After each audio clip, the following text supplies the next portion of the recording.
Quand on commence son introspection, souvent, on oublie 3 clés essentielles. Salut, c'est Spunky et bienvenue sur ma chaîne, c'est ma deuxième vidéo. Donc dans la première vidéo que j'ai tournée, on a vu ensemble les différents points sur comment apprendre à se connaître ou comment réapprendre à se connaître. Mais je n'ai pas parlé d'une chose essentielle, c'est tout simplement certains conseils qu'il vaut mieux appliquer quand on commence son introspection, ou en tout cas quand on s'introspecte de manière générale, parce que c'est vrai que on entend pas mal de choses sur le développement personnel, et tout comme de très nombreux sujets dans la vie, on va dire ça comme ça, on peut vite s'y perdre et on peut vite se prendre la tête, parce que le développement personnel, on le rappelle, c'est quelque chose qui est personnel, donc en fait c'est propre à chacun finalement, et c'est quelque chose qu'on vit soi et il faut faire en fonction de soi. Et c'est vrai que bien souvent on a tendance à l'oublier. Donc voici quelques conseils pour un peu rappeler des choses essentielles vis-à-vis de ce sujet-là. Tout d'abord, conseil numéro 1, c'est tout simplement soyez flexible. C'est vrai que j'en ai pas parlé dans ma première vidéo, mais quand on réapprend à se connaître ou quand on apprend à se connaître tout court, on découvre des parts de soi peut-être dont on n'était pas au courant de l'existence, ou alors on se croyait d'une certaine manière et en fait on se rend compte qu'on n'est pas du tout comme ça. Et se connaître, c'est le travail d'une vie en fait, puisque de toute façon on est amené à évoluer et à changer tout au long de notre vie. Forcément on est en changement constant, on est en mouvement perpétuel, puisque chaque expérience nous forge, chaque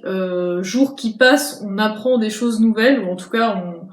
on vit des choses nouvelles, et donc à chaque fois on apprend de l'expérience, on change d'avis, enfin il se passe plein de choses en fait qui font qu'on est amené à évoluer, et heureusement. C'est aussi ça le fait d'être humain en fait, tout simplement. Et c'est vrai que bien souvent on va se cantonner à une certaine identité qu'on s'est forgée, et en fait on n'a pas envie de changer, ou en tout cas on a vraiment envie de rester accroché à des anciennes parts de nous qui peut-être aujourd'hui n'ont plus lieu d'être. C'est pour ça que si vous vous redécouvrez, si vous pensiez être d'une certaine manière et qu'en fait vous vous rendez compte que vous êtes plus du tout comme ça aujourd'hui, ce n'est pas grave. C'est normal d'être flexible, et il faut être flexible de toute façon quand on fait de l'introspection, puisque on va forcément rencontrer des parts de nous, soit dont on n'était pas au courant de l'existence, ou soit tout simplement qu'on n'accepte pas forcément de prime abord, mais c'est très important d'être flexible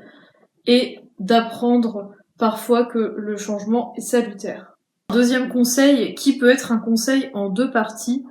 c'est soyez honnête et vulnérable.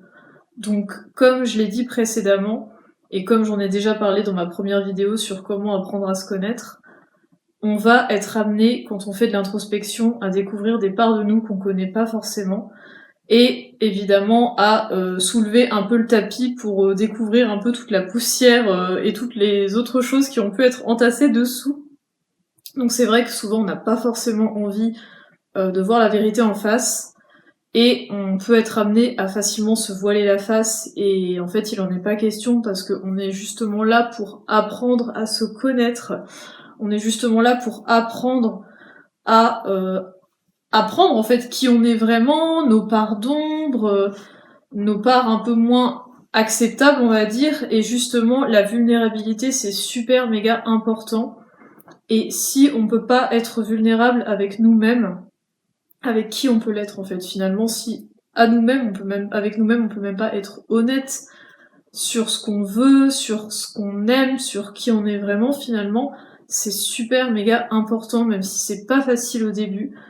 Faut pas oublier que vous êtes la personne avec laquelle vous allez passer toute votre vie, et vous resterez toujours avec vous-même. Donc c'est super méga important d'être honnête envers vous-même, ça va vous ouvrir tellement de portes, et ça va vous faire tellement de déblocage en fait. C'est